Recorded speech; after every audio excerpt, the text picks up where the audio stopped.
It was a Tuesday. I was sitting at my desk drinking whatever liquid I could get my hands on to drown my sorrows while working on a case when I got a call. Didn't seem out of the ordinary, a distressed individual who had nowhere to turn. From what I could tell, this would be an easy case. I was wrong. Dead wrong. I walked up to the dilapidated old house. As I was walking up the stairs, I knew just by judging the way that the door looked at me that I would be in for a long ride. The open door gave way to the innards of the building, covered in one word, written in blood. Gurt, it said. I had no idea what it meant, but even still I pushed through the house to where the body is. Dried blood surrounded the figure as if it were a lazy Susan. I knelt down and examined the body. One stab wound right through the right lung. It killed him instantly. He died yesterday. After I was done examining the corpse, I decided that, being the gentleman I am, I would go through drawers, cupboards, the works. For the most part, there was nothing out of the ordinary, except for one thing. I walked toward a desk, and without realizing that this would change my life, I opened the drawer, and it were drawings, drawing after drawing of the same face, over and over. The only thing that changed were the facial expressions. These clearly were the mark of an insane man. I moved my way through the other drawers, but there was nothing of note, until finally I turned on the computer. Using the password written on a sticky note I found on the desk, I bypassed the security lock, giving me access to all of its dirty little secrets. I navigated my way over to the local files. I've never been good with computers, but decided to try my hand at finding some info. I opened the pictures folder, and immediately I recognized a word. A word that has been painted not only throughout the house, but also in my mind. The file folder read Gurt Pics. My heart and mind worked in tandem, ripping through each picture. All of the pictures centered around a bowl of yogurt with a strange, archaic face plastered on top of it.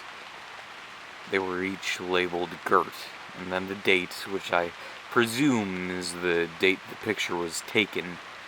There was one exactly a year ago to yesterday's date, 1 year earlier than this person was killed. This particular photograph portrayed Gurt, Yogurt Bowl's name, stabbing someone. I knew this someone. I recognized the face. This face belonged to no other than the dead body, which resided in the same house I was in. Pieces of a puzzle began to fit together in my mind one by one. The only thing that was left was why. I started to get nauseous. The air smelt of some pungent, silvery substance. It infected my mind. I lost grip of my thoughts as if I had been out boozing again. I gave up that old life a while ago. Now I only booze periodically, or when I'm depressed. I decided it was time to leave. After I got home, I decided to start my board. Each picture like a puzzle piece. I just needed to figure out how they fit together. I was as lost in thought as I was lost in the streets of New York, drunk, back in the winter of '05, when I got a call. There's been another murder similar to the last one, particularly in the aspect that there was the one word written in blood all over the walls. Gurt. I walked up to the house. It looked eerily the same as the one before. I smelled the same silvery smell as the one before. I was sure that someone was screwing with me. I didn't think about it at the time, but looking back, I can't remember what the drive there was. I opened the same door as before and walked into the same interior as before. There was the body, in the same position it was in when I found it first. Today is different from yesterday. I was sure of it. I looked through the fridge, taking the first alcohol-adjacent drink I could find, and drank from it. Sweet relief. Convinced there was nothing more I could do, I went back home. I walked up to the house. I didn't even think in my mind that I would. I was just there. Maybe off of some instinct, or at this point, divine force. From that same instinct, I entered the house. I had already examined the body previously, so I moved on to something else. I looked for a pattern in all of the pictures of Gurt. There was none. I began to draw a face to see if the way the faces were constructed had some clue. Without realizing it, I reiterated each picture of Gurt that took place on this day throughout the years. I had started to get a headache. It was time to leave. I got the same phone call at the same time. I knew I shouldn't answer it, but I did. I picked back up what I had started from the day before, reconstructing each picture. I wouldn't stop until I got it right. Exactly right. I walked up to the house. I had time. And nothing to fill it with except for my thoughts. This infernal loop was pushing me past the brink of the mind I had already lost. Except this particular day, I had decided I wanted it back.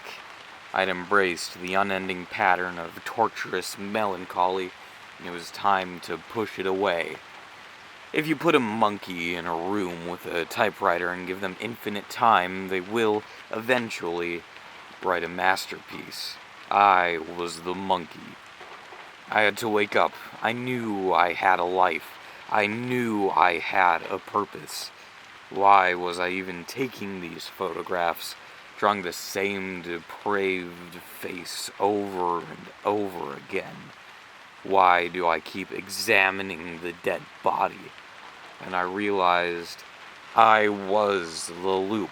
I was taking the same photographs I would take later. I would draw the same depraved face just to draw it again. I was the dead body. The dead body was me. I'd been playing my own sick game. The dead body disappeared. With my realization, the loop faded away. The door opened and a man walked in. Somehow he seemed familiar, looking like a younger and at the very least a more alive version of the corpse. He looked like me. His lips were moving, but I couldn't hear his words. He walked toward me angrily. I shook my head, trying to make some motion as to say that I couldn't understand. This only made him angrier. He stomped toward me, pulling out something sharp, and stuck it through my right lung. I could only look at him for a moment. The loop begins again.